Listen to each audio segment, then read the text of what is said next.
Hey everyone, welcome to another episode of Dietitian Life, where we tell you about our weeks.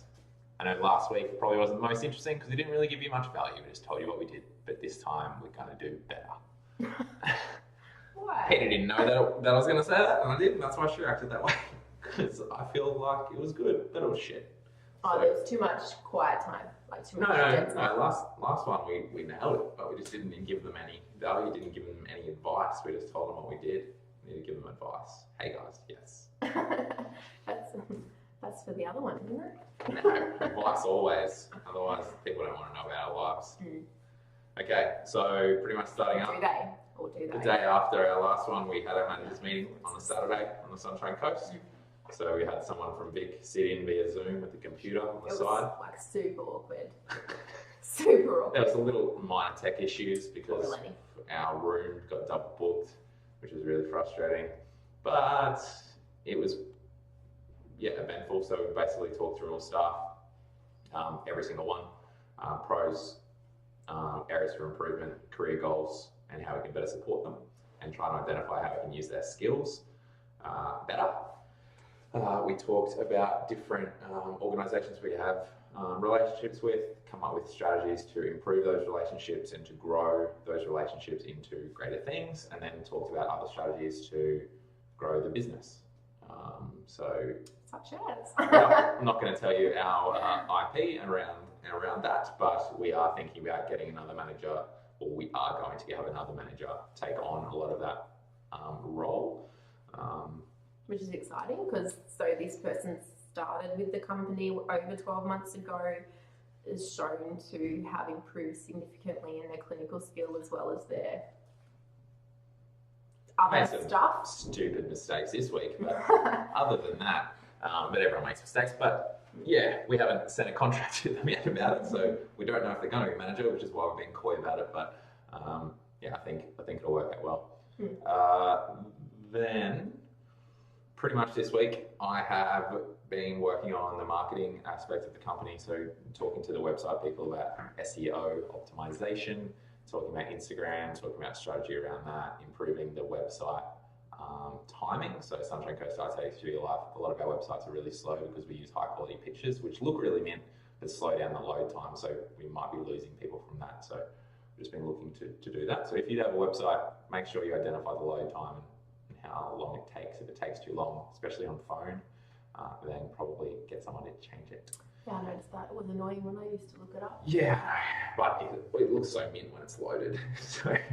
But yeah, it's the HD, 4K, 1080p type stuff is brutal. Hit up reports. So we have to do reports to all organisations we work with coming up to the end of financial year, but we do it every month to let them know what things are like. How things are tracking, if things are improving or decreasing, and how we can be better. So we do that monthly. So I think that's something that not a lot of organisations do, and they just wait till the end of the year and have an assessment, or wait till the start of the year and go, oh, how did we go last year? So constant learning from what's happening is really important. You should be doing that. I mean, if you're a business and you've got, if you register with GST, then you should be doing that on a quarterly basis. But obviously, this is next level, like monthly. But that's a way to obviously assess income. Yeah, if you're only 75k. So if you're a sole trader and you're not registered for GST, you still got to do it quarterly anyway for your tax. Well, you should. I was going to say no, you don't. You don't have to. You should be doing that. Otherwise, when it comes to the end of financial year, you've got a buttload of stuff to go through, and it takes days. Peter can probably testify to that. Might take her months. No, I wouldn't have wasted that much time on it. Just procrastination. Certainly would have done it myself. Given it somebody else to do, just go, there you go. Yeah. You do it. Then what did we talk about? Oh, NDIS. Did we sign that contract? Looking to sign that contract. Looking at our to-do list. Yeah, I just brought mine today too. I did interviews. So Cara Landau, I think I stuffed up her name. But she's a dietitian who's currently over in the States, been over there for 6 years with 1 year in between Sydney. I did an interview for Dietitian Life. You may have, no, you haven't seen it yet. It's coming out, probably released 2 days pre or post this video. and then some Dear Dietitian questions around her starting a food product company called Uplift Food. So check that out. It was really interesting. It was good to see. I actually worked for her one of my jobs when I had the 9 at the same time was working for her intermittently with corporate nutrition. It was Corporate Nutrition Melbourne called. It was basically Bupa ended up taking over it. So it's that corporate wellness stuff. So basically it'd go in and do a presentation or do 10-minute consults with people in their lunch break and smash out meal plans. You get really quick. It's good. So that was a good interview. And then after that, I had another interview or Zoom meeting with Shane Jeffrey. Most of you should know him. If you don't, look him up now. Google Shane Jeffrey. Eating Disorder Boss. Went really well. Just talked about his business. How'd your week go? Have we communicated? No, not about that, because I do more stuff than what Peter does. I was just waiting for the flames to come out of my ears. So I had a meeting with him, so that was good. I had a chat and trying to get him on board to do a PD event just specifically for our company and our staff, and he's agreed to do that. So that'll be in August sometime. We're just locking down a date. So that's really cool. I've done work experience previously with him before and after I graduated because I was really interested in eating disorders and eating disorder work, and now he's just purely in private practice and doing a lot of training and workshops, and we want to get him on about motivational interviewing because I think it's a lot of things that dietitians, some of them are really good at it, but they don't actually know that they're doing what motivational interviewing is. They feel like they're inadequate in it, and I think just Shane, I guess, providing them different tools, and then they go, oh, well, I actually do that already, or oh, okay, that's a better way to do it. So I'm really keen for that. What else have I done? And then, met with we're rebranding. We're going to try and rebrand Sunshine Coast Dietetics, maybe Correct Nutrition, but Sunshine Coast Dietetics first, just because I hate apples in logos. I just don't like it. It's just so overdone. If you're a dietitian that has an apple, you should probably change it. But at the end of the day, if everyone changes it and you're the last one with an apple, maybe you go all right. But we've got a few here on the coast that there's some that look exactly the same. They just got a different colour scheme. I'd be pretty pissed if I was the mainstay that had it and then someone else who's newer then created the exact same logo. If you use something, it should actually be an orange. I don't know where the original research came from an apple, but like in terms of nutritional point, an orange is better than an apple. In terms of nutrition. Throwing it out there. Yeah, but the whole apple a day thing, I think a lot of people go towards that as being health because the whole apple a day keeps a doctor away. But why? Because that's a saying. So that's why it's not an orange a day. I know, where did that original saying come from? Maybe you Google it. You want to Google that while I continue on my rant? Basically, today I've also been going through a lot of Instagram stuff, so looking at key influencers and businesses and stuff of that nature. What are you? Influencers. Oh yeah, Peter's going to have a rant soon about influencers. I'm going to prod her about it. And then I'm going to do a contract a bit later, but I've also applied for another award for myself and the company as well. Because you need some personal credits, not so much always about the company. Oh, come on. It's always about the company. It has to be because you are the company. It's like you can't take one away from the other, but obviously you have boxes that need to be ticked, and I understand that. So good for you. What are you saying? I'm going to go to the effort to apply for the award. I know, that's what I mean. It doesn't mean that you're not allowed to. It shouldn't be about the company, but it actually is probably just about you, which is good. So where does the history behind an apple a day actually come from? It's actually a fairly new adage. There you go. Fairly new? What? 1922. Yeah, that's fairly new, isn't it? That's a good one, Peter. All right. It pops up in Ayurvedic medicine, apparently, dating back 1,500 years ago. Yeah, well, that's the end of that story.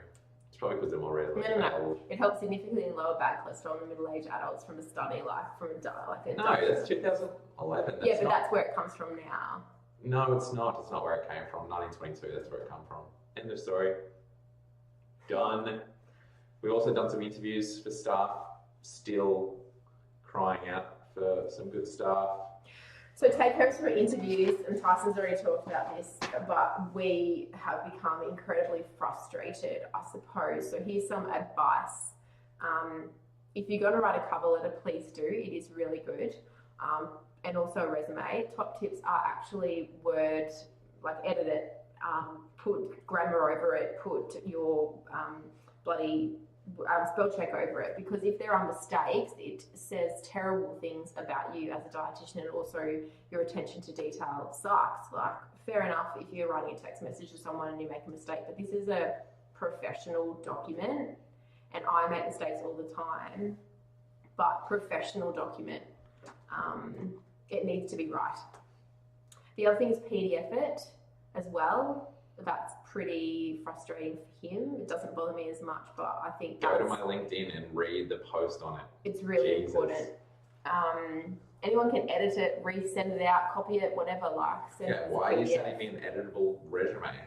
I'm not. Why would I want an editable document? Send me a PDF. Yeah, make the font the same. Like if there's inconsistencies in font throughout your throughout it, it's obviously blaringly obvious to me, but maybe not to you. But get somebody else to read it.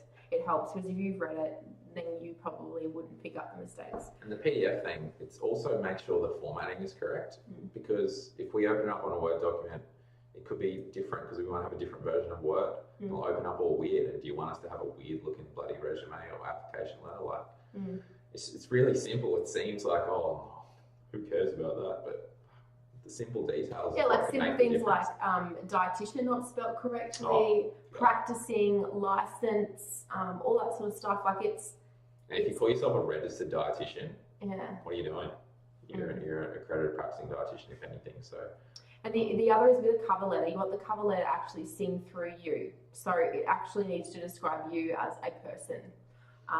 Be careful about using large, overarching words without any backup. So use of extremely or excellent or, So we know if you've pulled stuff from, say, our website or the application, we know, we can see it. And if you are applying for a job with us, then we would expect for you to know a little bit at least about us and what we believe in. And that cover letter is just so important, because I guess it gives us the fake belief that we're meeting a person that we then get in front of us that actually is not what we thought either. And then probably the same with you as well. So that's honesty over all else. That's big. I guess we're a bit, I don't know if we're different, but we honestly just want people who are honest, and we'd rather some of the best interviews we've done is when they've been open and honest about their shortcomings and actually said a shortcoming. Like how refreshing it is to actually hear someone be, I guess, vulnerable in terms of letting us know, look, I'm really not good at doing group presentations. I really struggle. Because what pisses off the most is that you say that you're okay with something, or it's all okay, you apply for a job. Yeah, I'm good at everything. Yeah. And I love everything. Yeah, and then after the interview, you backpedal and go, oh no, you either don't take the job or whatever because of either the questions we asked or the fact that you thought it was different or so. Like backpedaling on what you are and what you've sold to us as a dietitian, as a person, that is more frustrating than what if at that interview stage or even in the cover letter stage, you would have actually put that on paper first, then it would have saved everybody a hell of a lot of time, because it does not bode well. And look, we get it. You want a job. We get it. It's hard. Well, I think it's actually a lot harder than people think, especially new grads think about getting a job. When we hire you, when we look to offer you a job and you're just graduating, it isn't because I don't know, it doesn't mean you're going to be able to get any job. You're not it doesn't mean you're suited to a job. But at the end of the day, fucking dive in, give it a go, because you never know. Just because you're scared or you're concerned, you think it's too quick, or you haven't considered it, or you just need to reflect on life. Just do it. You don't know what you'll get out of it unless you do give it a go. And we do harp on the fact that we want to have people that actually want to work for us. Long term. Yeah, but you also we also do want people to kind of just give it a go, because most people, or if not all of the people that work for us, are really happy in their job, but probably had the same tentativeness and the feelings at the beginning. And yeah, you want to find the right job for you, but you don't know what that is. You know, some people don't know what that is ever. So, like,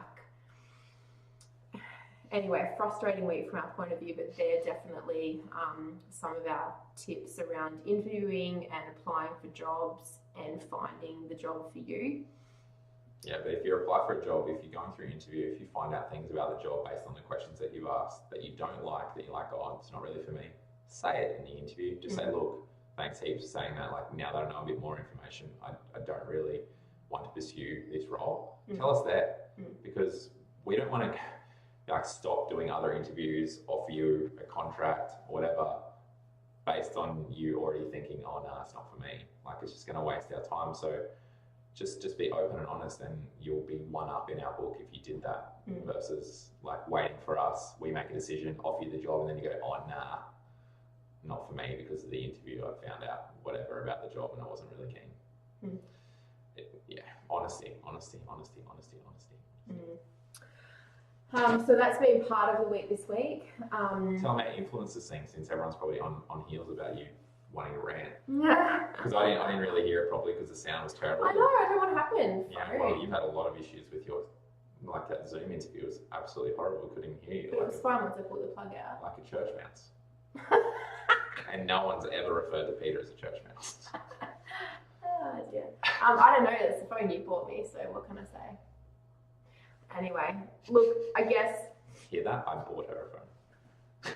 You did? I did. Saying, and a computer. Like, I'm not leaving, do you want it back? Like, it's a fancy computer. Anyway, influencer. I guess my rant in that respect is that so influencer, when I Googled it and I took a screenshot of it, actually comes up as a social media influencer. And the main goal around an influencer in social media is marketing and money.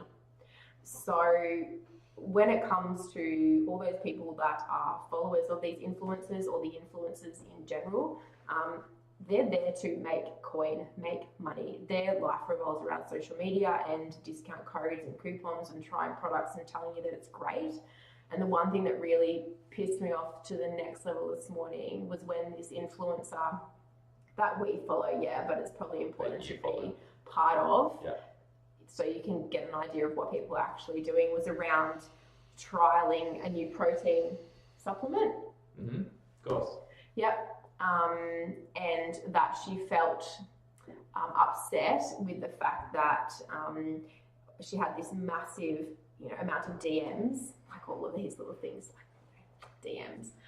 DM me if you want to know what it is. About the fact that she said that it was good, it was vegan, and all these other tags we're going to call it, but essentially it had milk in it, apparently, and it had artificial sweeteners in it.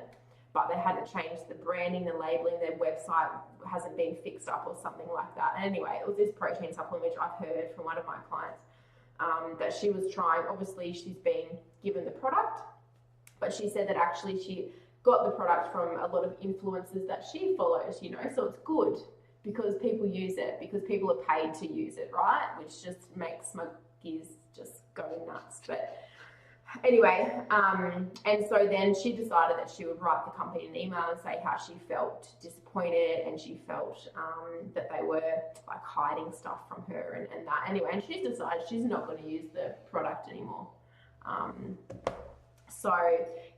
Anyway, I guess all of that shit just makes me super furious because I suppose, like I said, Tyson and I could be named as or labelled influencers, essentially, but the issue is that we're not marketing anything, we're not selling a product, we're not giving you a discount code. And in terms of us as dietitians, like, this is legit what we have to push up against on a daily basis. And it's just super freaking frustrating.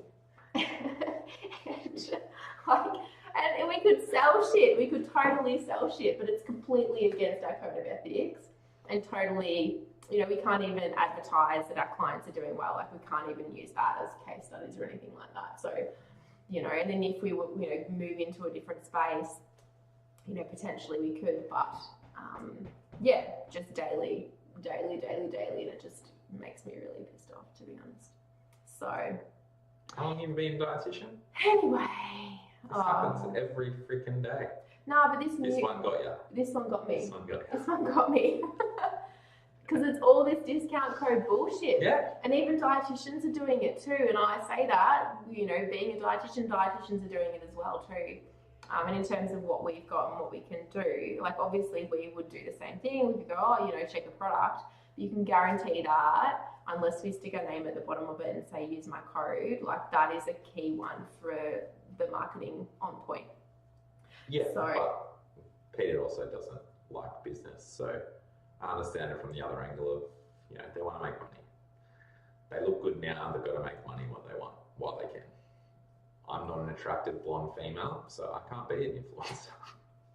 I don't get my ass out near a pool or a beach on a daily and take photos of me in my activewear, but because I don't own any. But yeah, it's just, you know, they need to make money while they can, so I can't hate that. But yes, hating the nutrition aspect and selling out, and I guess you're more pissed off if people believe it than the fact of them actually doing it. It's just like, well, why don't you believe me? It's the interactions. It's the sell. It's like I take back your comment as in I don't like business. That's bullshit. I wouldn't have my own. I wouldn't be doing it if I didn't like it. The business of influencing. Yeah, well, no, I don't like that. No, I understand they do need to make money. I guess it's just that protection over something that's really important. Like, who knows those conversations that are going on in the background? Oh, yeah. It'd be horrible. Yeah. It'd be disgusting. Yeah, absolutely. I know. And then and the wellness blogger bullshit over top of that as well too. So it's just frustrating. It doesn't mean that just because I haven't seen it for 10 years that it still doesn't bother me. I guess it's changed specifically a lot, and particularly, it's rampant. The last 12 months I reckon it's ramped up a lot with Instagram and all those discount codes. Mm-hmm. So because that's where the money is as a business. If you use influencers, you're going to make money. So it's worth it to them to give them a discount code because they're going to make more money out of it. It's a good marketing strategy. Everyone tells people to do it. You know, if you own a product, give it to influencers. That's how High Smile went. Friggin' from nothing to 10 million in like 2 years, and now 60 or 100 or whatever the hell they're doing now. It's just, give away free shit, even pay people, like pay them 10 grand, 50 grand for a post sometimes. And so like us as sponsored dietitians, like I find that complete ridiculous compared to these people who are sponsoring product. Like, do you know what I mean? Oh yeah, we'd get paid $500 if we did versus 10 grand. Yeah, it's the same as you put sponsorship and shit over that. Like, what about naturopaths and all that bullshit and all PTs who go on and do the same thing? Like, that regulation is just ridiculous. Like, DA needs to up their game. Well, anyway, what else have I done this week? I had a really, really good conversation with a company about trying to run some trial sites for some of their clients around disability, so with NDIS. So lots of really, really good meetings there.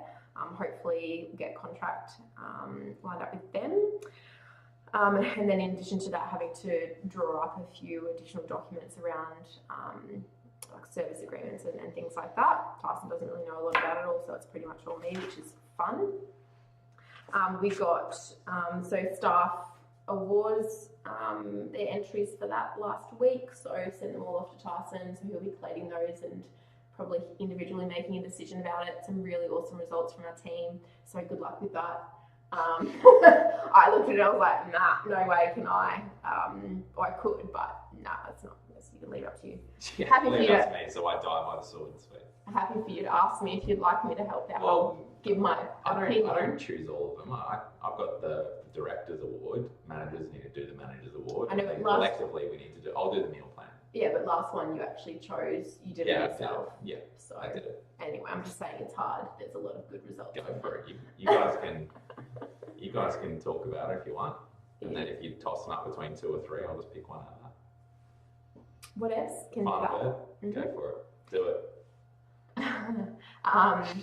Organising, so it's mid-year, so trying to get those who want to be involved to do a formal review and a bit of an evaluation to sort of see where my team is up to. Okay, formal review of contract.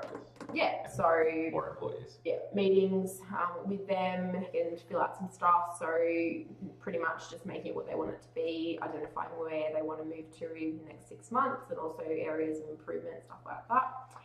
So that's been really good. What else? So hoping to try and hit up a private hospital in the area as well, to potentially look to line up some work with them, as well as putting my thoughts to advanced APD, since from the managers meeting Tyson gave us the kick up the arse to get rolling on that. So I did mention it back in like March. Yeah, if you've ever looked at an advanced APD, you need to be at least out for 5 years, and then as well have to do a bit of buttload of bossing at everything. Yeah, so. But as I told all of them, they're all managers, they're all managing staff, they're all mentoring staff, they're all leaders, they're all clinically, awesome in their own different areas. Like, there's no reason why they can't. So they all will hopefully be advanced APDs by the end of the year. This is true, hopefully. So lots of emails. Do you reckon I should apply for one? Yeah, if you want to be a dietitian. Oh, well, obviously no. She doesn't want me to. She doesn't think I'm good enough. No, my question was, will you be a dietitian in the next couple of years? Like, is there value in that? I can hit advanced APD status before I decide. Before you retire. And to that effect, I got an exciting lead and lined up an interview with Tim Crow. Tim Crow, for anyone who didn't hear that loud banging. From Thinking Nutrition, lined up for July, which is super The excellent. Dietitian Life. So as you've seen, the Chloe McLeod interview and Jess Benlove and then Cara. And certainly maybe a little older than those boss Up-and-coming dietitians. dietitians, yeah. But I've got to come up with some pretty decent questions to ask him. It better be hard out clinical. I was thinking that. It better be hard out clinical, like super.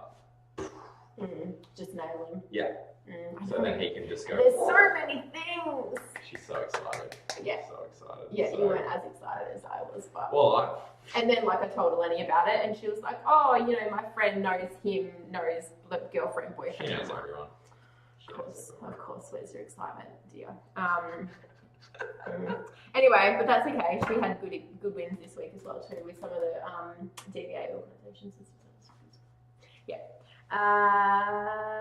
So I think that's pretty much been my week, I think. Cool. Tomorrow I'm off to Gold Coast. Do some shadowing and doing more interviews and yeah. Oh yeah, and one other thing before I finish. If you are in business, this was what I was pissed off about. I was downstairs. Yep. Yeah. If you know that there is another dietitian working in an area or a location of literally the same spot that you are, don't go in there and take over and work for them. Don't. And then if you find out, walk away. Do the right thing. It is not good for business. Dietitians, this is such a small group of people. It's just it's not good. To that same vein, there's actually someone else that I saw a LinkedIn update actually last night, screenshotted it, sent it to someone, and they'd moved in, basically taking work from them after doing work experience with them with that company or in that space. So that's just, I don't know this person from Bar of Soap, but they are on my blacklist now. It's just, if I guess there is enough competition out there for dietitians to dietitians stabbing each other it's just not the way forward. There isn't a lot of work, and I realise it's hard, and the opportunities may present, but then you've got to think about ethically what you actually want to do. Do you want to sell yourself out and then just do it and look out for you numero uno and not worry about anyone else? If you can live with that, sweet. I can't, but and if it's brought to your attention, and you still continue to do it because you've invested time and you've invested a lot of time. Just like the other person's probably invested for a lot longer time than what you have. Yeah, like they're shady. You know, medical centres and the practice managers are and can be. Some of them can be good, but others, like it's money, like it's business, exactly that, and it doesn't mean anything to them about loyalty. So if you don't have a contract in place, then fair enough, that was the situation. But even still, it doesn't mean that it's actually going to be adhered to either. And then there's been so many times where I've wanted to do a certain thing or a certain business opportunity or get into a certain space, and then you do more research, you start having the conversations, and you find out there's another dietitian involved. You're just like, whoop, you step back, and like I've let go possibly really good opportunities, but at the end of the day, it's just it's what you're okay to live with. And for me, especially people that have never done anything wrong to you, it's just like why create that kind of just horrible horrible relationship and horrible kind of atmosphere. Yeah, and so like lessons learned, like obviously this was me, my business, so that obviously really pissed me off because obviously it wouldn't happen here, but well, it does happen. No, but I would have, you know, in the country, you probably don't need contracts, etc. And so, you know, moving forward, I probably would have, you know, had that. But even still, I doubt whether it would have made any difference because they can do what they can do, you know, in that respect. So, yeah, good conversations, good emails today. But that's what it's like to be in business. So. It's like our whole week has been a lot of productivity, but then there's been a lot of shit. A lot of shit we've woven in, like like Monday, Tuesday, they're like so productive, and then just all little shit that just pisses you the hell off. At the same time, it's really that's business. That's business. It's definitely not all ups. Definitely not all ups, and I guess all those guest interviews that I've done with other dietitians who own their own businesses as well, that it's the same. It's like this head, and it's just like running to a wall, and it's like I'm just headbutting this wall today.